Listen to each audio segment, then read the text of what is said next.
আসসালামু আলাইকুম।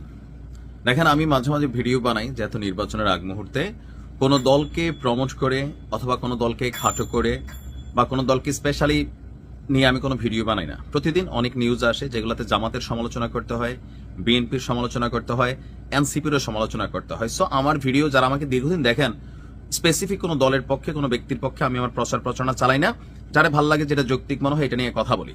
তো আজকের নিউজটা একটু ব্যতিক্রম। কেন আমি বললাম যে একের পর এক ছক্কা মারছে জামাত? চান কপাল শব্দটা বলার কারণ হচ্ছে এই 2026-এ এসে এমন কিছু ঘটনা ঘটছে যেটা জামাত কখনো কল্পনা করে নাই।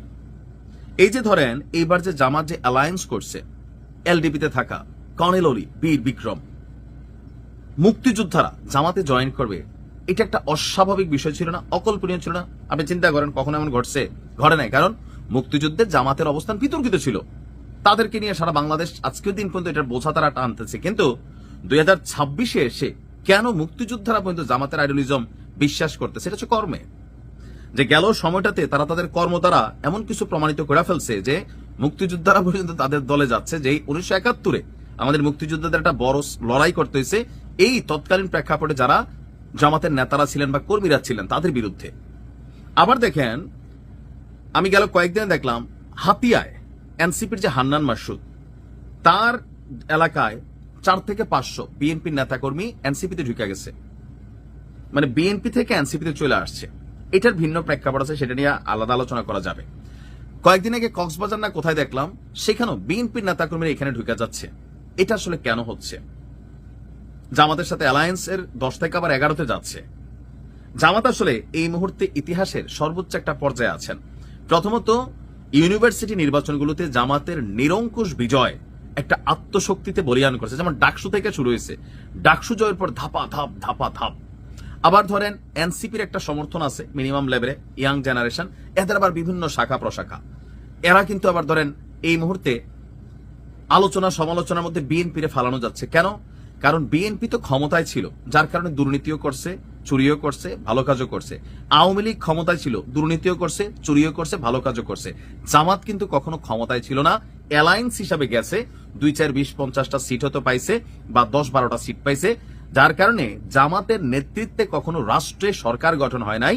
যার কারণে আপনি শেখ হাসিনা নিয়ে যতটা আপনি কথা বলে ফেলতে পারবেন, এরশাদ নিয়ে বলে ফেলতে পারবেন, তারপর হচ্ছে মরহুম বেগম খালেদা জিয়াকে নিয়ে বলতে পারবেন, অথবা তারেক রহমানকে নিয়ে বলতে পারবেন, ট্যাগ দিতে পারবেন। শফিক সাহেবের নিয়ে ট্যাগ দেওয়ার সুযোগ নাই। আছে? নাই।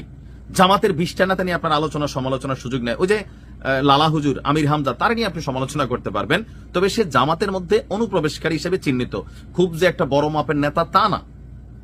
এদের সমালোচনার মাধ্যমে জামাতের ভোট বা ইমেজ এটা খুব বেশি ক্ষতিগ্রস্ত হয় না। কিন্তু বিএনপিতে আবার ধরেন অনলাইনে যারা কথা বলেন, তাদের মধ্যে একটা বড় অংশ জামাতকে সাপোর্ট করতেছেন। সাংবাদিক ইলিয়াস পিনাকি, তারা বিএনপির যত প্রথিতযশা নেতা আছেন, হ্যাঁ, হাই ভলিউম, তাদের বিভিন্ন কর্ম নিয়ে, বিভিন্ন অতীত তথ্য নিয়ে দিচ্ছেন। আবার ধরেন বিএনপির অনেক নেতা যারা এমপি প্রার্থী হিসেবে মনোনয়ন পেয়ে গেছিলেন, ঋণ খেলাপ ইস্যুতে যে এই ধরনের ঘটনা ঘটবে এটা কিন্তু ভাবে নাই।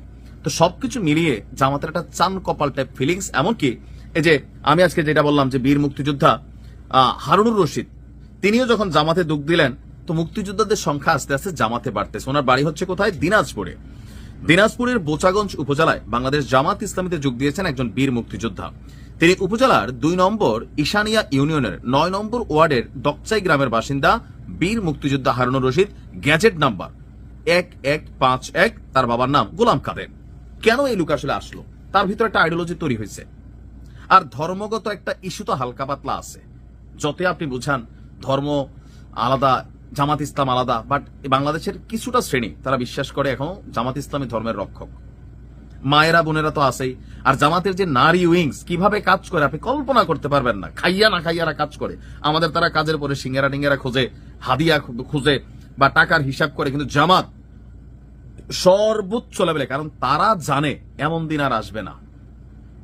এমনকি প্রবাসীদের যে ভোটটা, জামাতের ম্যাক্সিমাম ভোটার যারা আছেন নিজ দায়িত্বে আরো 5 জন, সাথে আওয়ামী লীগের লোকটা ছিল, আরে বেটা তুই আমি তো ভাই, মানে এখানে যারা আছে নিজ দায়িত্বে তাদের কাছ থেকে পোস্টাল ব্যালট কালেকশন করে ভোটটা দেওয়াচ্ছে। আমি নিজে অনেকের খবর পাইছি যে ভাই 5টা ভোট নিচ্ছে এরকম। অন্য দল কি এই ধরনের ভূমিকা নিচ্ছে আমি জানি না, তবে সামনে নির্বাচন, আর এই মুহূর্তে জামাত অনেকটা তাদের মঙ্গল, আকাশ, শনি, সূর্য সবকিছু মানে একটু উজ্জ্বল হচ্ছে। পাশাপাশি ম্লানও হচ্ছে। যেমন এই যে একজন আইনজীবী আছেন কি জানি শাহরিয়ার কবির, কবরে গিয়া নাকি আল্লাহর কাছে জবাব দিতে পারবো যে আল্লাহ আমিও তো দাড়ি পাল্লাত ভোট দিয়া, এগুলা হচ্ছে জামাতের মধ্যে থাকা কালপ্রিট। যে একজন ব্যক্তি মরার পরে শিরকি কথাবার্তা না, দেখেন জামাতের ভালো দিকও আছে খারাপ দিকও আছে, এরকম 2-4টা পাওয়া কিন্তু যাচ্ছে। আরেকজন বলতেছেন এই দেশে কোনো অমুসলিম এমপি হতে পারবে না, ক্ষমতার চেয়ারে বসতে পারবে না, জামাতের নেতা, এরকম 2-4টা চেনা কিন্তু জামাতেও আছে। একদিকে জামাতের পজিটিভ ফিডব্যাকটা বেশি হচ্ছে, বাট এই 2-4টা ক্যারেক্টারের কারণে আবার সমালোচনার মুখে প্রতিদিন পড়তে হচ্ছে। মানে কি বলে নিজেও বোঝা না, গাল চাপা 1.5 ইঞ্চি দাড়ি নাই, যারা এইসব কথা বলে 2-1 ছাড়া আমি বুঝি না যারা আসলে এখানে না ধর্মরে কেন ব্যবহার করতেছে। শফিক সাহেব তেমন কথা বলতে আমরা শুনি নাই, তাই না? তো যাই হোক, এই মুহূর্তে মুক্তিযোদ্ধাদের জামাত ইনক্লুডিংটা এটা সবচেয়ে বেশি জামাতের জন্য পজিটিভ। মানে কি পরিমাণ পজিটিভ হচ্ছে যে একটা ন্যারেটিভ বদলাই যাচ্ছে। তো দেখা যাক কি হয় সামনে নির্বাচন।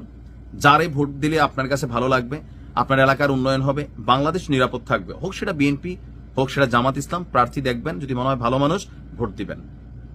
ভোটটা যেন সঠিক মানুষের কাছে যায়। ভালো থাকুন, আসসালামু আলাইকুম।